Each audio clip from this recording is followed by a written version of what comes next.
ہمارے سے بڑا، آپ عزت والے لوگ ہو معاف کیجئے، ہمارے سے بڑا کوئی احمق ہے؟ انسان کو گرمی لگی ٹھنڈک کی طرف آیا، نہانے کی حاجت ہوئی پانی کی طرف آیا، بھوک لگی کھانے کی طرف آیا، پیاس لگی پینے کی طرف آیا، کپڑے میلے ہوئے اجلے کپڑوں کی طرف آیا، تو ہر مندی سے اچھی کی طرف جا رہا، لیکن پورا نواب شاہ بے وقوفوں کی طرح زندگی گزار رہا، پریشانیوں سے نکلنے کے لیے پریشانیوں ہی کی طرف جا رہا ہے،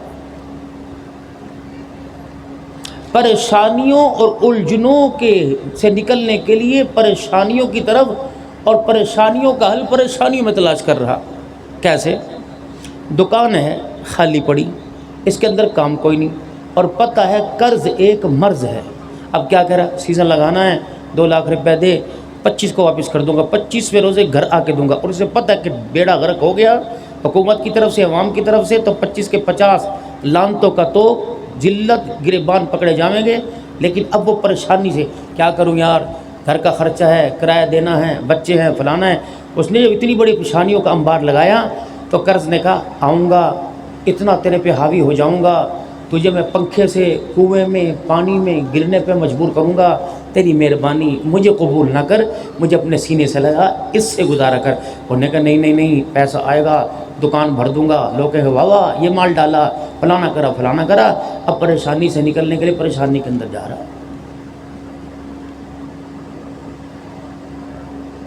ہر پریشانی کا حل اللہ نے اپنے پاس رکھا ہوا ہے، ہر بیماری سے شفا اللہ نے اپنے پاس رکھی، ادھر کوئی آتا ہی نہیں۔ میں نے آپ سے صرف 2-4 باتیں کرنی اور بڑے پتے کی کرنی ہے، اگر آپ تھوڑا تھوڑا آگے تشریف لائیں گے تو میرا دل بہت بڑا ہوگا، اللہ آپ کو جزائے خیر عطا فرمائے۔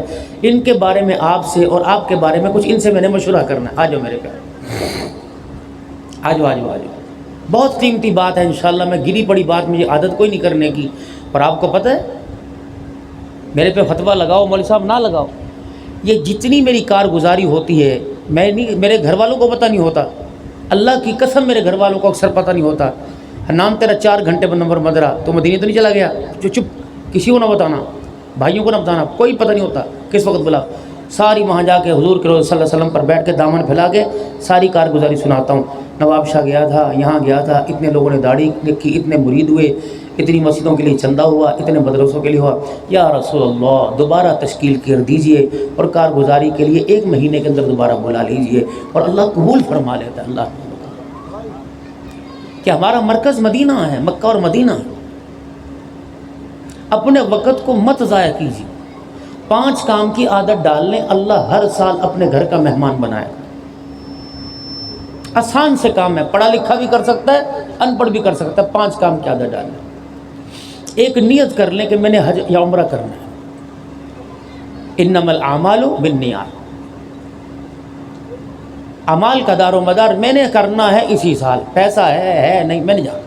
دوسرا، ایک گلک لے کے آئیں، منی باکس لے کے آئیں، لکڑی کا مٹی کا، اپنے گھر لا کے رکھ لیں، روزانہ اس میں پیسے ڈالتے رہیں کہ یہ پیسے میں نے حج عمرے کے سفر پہ خرچ کرنے ہیں، بے شک 10 روپے کیوں۔ تیسرا، 5 وقت کی پابندی کی نماز۔ چوتھا، لا تعداد کثرت سے حضور صلی اللہ علیہ وسلم پر درود شریف، اور 5واں، دن اور رات میں کسی حصے میں اللہ کے دربار میں رو کے دعا کرنی، اے اللہ، ایک پکوڑے بیچنے والا حج کے سفر پر گیا تو دائیں بائیں والے تالیاں پیٹنے لگے، اور انہوں نے کہا لو جی لو، اب یہ زمانہ آئے گا کہ پکوڑے بیچنے والے حج پہ جائیں گے۔ مڑ کے دیکھا، مسکرا کے لگا ٹھیک کہہ رہا ہے، پکوڑے بیچنے والے حج پہ جائیں گے، پکوڑے بیچنے والا حج پہ جا رہا ہے، اور اللہ اکبر، جو حج پہ جا رہا ہے وہ پکوڑے بیچتا ہے، اور جو بھیج رہا ہے وہ تو پکوڑے ہی نہ بیچتا بھائی۔ یہ نیت کر لو بھائی، نیت کرنا، گھر میں گلک رکھ لو، پیسے جمع کرنے، نماز کی پابندی جماعت کے ساتھ، درود شریف کا اہتمام، اللہ سے رو کے دعا کرنا۔ پیسہ انسان کو ایک مدت تک ساتھ رہنے کے بعد چھوڑ دیتا ہے، اور دعا انسان کو اس وقت تک نہیں چھوڑتی جب تک جنت الفردوس کی چوکھٹ پار نہ کروا دے۔ ہم پیسہ مانگتے، دعا نہیں مانگتے۔ پہلے لوگ کہتے تھے نہیں نہیں نہیں، اس روپے کی ضرورت ہے، اب دعا فرمائیے۔ اب وہ کہتے نہیں نہیں، دعا بڑی میں آپ ہی کر لوں گا، پیسے دے مجھے۔ تو تبدیلی آئی کہ نہیں آئی؟ تو پریشانیوں کا حل پریشانیوں میں تلاش کر رہے ہیں، اور اپنی زندگی کو باسکون بنانے کے لیے، اپنی زندگی کو سکون سے سکون تر بنانے کے لیے انسان الجھنوں کے اندر اس سکون کو تلاش کر رہا۔ آپ کو پتہ ہی آپ کے جو مکانات ہیں یہ 4 قسم کے ہیں۔ کتنے قسم کے بھائی؟ اور بولو کتنے قسم کے؟ ایک قسم رہائش، ایک زیبائش، ایک آسائش، ایک نمائش۔ اب تم نے کون سا مکان بنایا؟ 15 سال ہو گئے مکان کا نقشہ اور مکان دیکھ، فلانے پاڑے میں دیکھ کیا، فلانی کالونی میں دیکھ کیا، اس کا مکان دیکھ کیا، ایسا ہونا چاہیے، ٹھیکیدار کہ مجھے ایک دفعہ دکھا دو، تصویر کھینچ کے لے آؤ۔ ایک ہے رہائش، سادہ سا مکان، رات گزر گئی، سرانہ ہاتھ کا بنا لیا، اینٹ کا بنا لیا، تکیے کا بنا، رات ہی تو گزارنی ہے۔ حضرت بلال حضور صلی اللہ علیہ وسلم کی خدمت میں آئے، جو چادر تھی، چادر آپ کی بلال رضی اللہ عنہ کی چادر یہ یوں تھی، حضرت بلال کی چادر، حضرت بلال کی چادر ایسے تھی، ایسے یہاں باندھ رکھی تھی، اور اس چادر کو آگے کرتے تو پیچھے والا حصہ نظر آتا، پیچھے کرتے تو کہ یا رسول اللہ، اللہ دیکھ رہا ہے؟ کہ ہاں اللہ دیکھ رہا ہے، دن گنتی کے ہیں، آسائش اور آرام والی زندگی تو شروع ہونے والی ہے۔ حضور صلی اللہ علیہ وسلم کے صحابی ابو ذر غفاری رضی اللہ عنہ، جبرائیل علیہ السلام کا حضور علیہ السلام کے پاس آنا جانا تھا، ابو ذر غفاری آپ صلی اللہ علیہ وسلم کے پاس بیٹھے تھے یا پاس سے گزر رہے تھے۔ اب 7ویں آسمان سے سدرۃ المنتہا سے جبرائیل علیہ السلام آئے اور حضور صلی اللہ علیہ وسلم کے پاس آئے، اور ابو ذر غفاری پر ان کی نظر پڑی، کیا کہہ رہے؟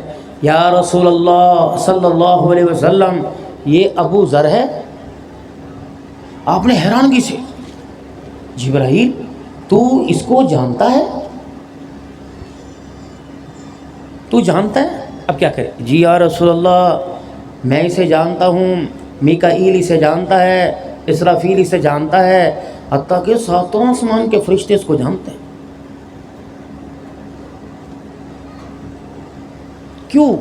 کہ اس کے اندر 2 چیزیں ہیں، ایک اللہ نے اس کے اندر جھانک کے دیکھا، اس میں میں نہیں ہے، اور ایک مہمان نواز بہت ہے جس کی وجہ سے اس کا تعارف فرشتوں کے اندر ہے۔ یاد رکھنا، مہمان نواز سخی کافر کیوں نہ ہو اللہ چھوڑ دیتا، یہاں تک کہ اس کو ایمان کی دولت عطا فرما دیتے ہیں، اور بخیل کے ساتھ اللہ کا کوئی وعدہ نہیں ہے۔ 2 فرشتے اللہ کے دربار میں روزانہ کھڑے ہوتے ہیں صبح کے وقت، ایک فرشتہ کہتا ہے میں دعا کروں تو آمین کہنا، دوسرا کہتا ہے ٹھیک ہے جب میں کروں گا تو بھی آمین کہیو۔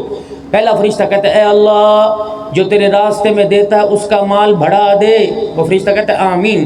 پھر دوسرا کہتا ہے اے اللہ جو تیرے راستے میں نہیں دیتا اس کا مال گھٹا دے، دوسرا کہتا ہے آمین۔ اب بتاؤں کون سی کیٹیگری میں؟ دکان کے اوپر صبح صبح، یہ تمہیں کس نے کہہ دیا؟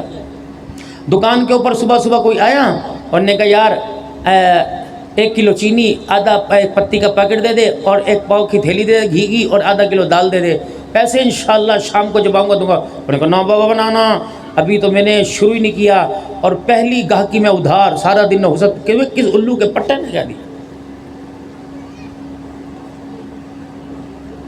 بلکہ تجھے تو اللہ کا شکر ادا کرنا چاہیے تھا کہ یا اللہ تو نے ایسے کو بھیج دیا جس کے پاس اصل تو کیا کھوٹا بھی سکہ کوئی نہیں۔ اے اللہ آپ کے دربار میں میں اس قابل ہوں، آپ نے اپنے بندوں کی خدمت کے لیے مجھے چنا۔ یا اللہ تیرا شکر ہے کہ میری وجہ سے کسی کے گھر کا چولہا ٹھنڈا جل جاوے گا اور کسی کے بھوکے بچوں کے پیٹ بھر جائیں گے۔ اے اللہ تیرا شکر ہے۔